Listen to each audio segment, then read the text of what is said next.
அம்பத்தூரில் நரிக்குறவர்கள் கடை வைப்பதற்கு தடங்கலா? அம்பத்தூர் மாநகராட்சி கண்டுகொள்ளுமா?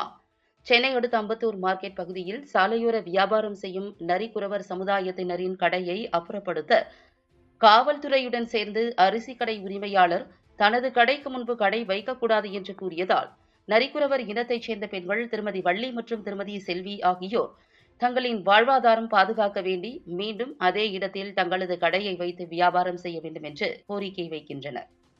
அம்பத்தூர் மார்க்கெட் பகுதியில் சுமார் 100க்கும் மேற்பட்ட சாலையோர கடைகள் இருக்கும்போது நரிக்குறவர் சமுதாயத்தைச் சேர்ந்த தங்களின் கடையை மட்டும் எடுக்க சொல்வது எந்த விதத்தில் நியாயம் என்றும் அவர்கள் கேள்வி எழுப்புகின்றனர்.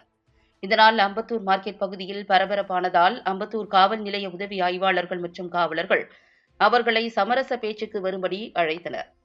அம்பத்தூர் மாநகராட்சி ஏன் கண்டுகொள்ளவில்லை என நரிக்குறவர் மக்கள் மத்தியில் கேள்விக்குறி எழுந்துள்ளது.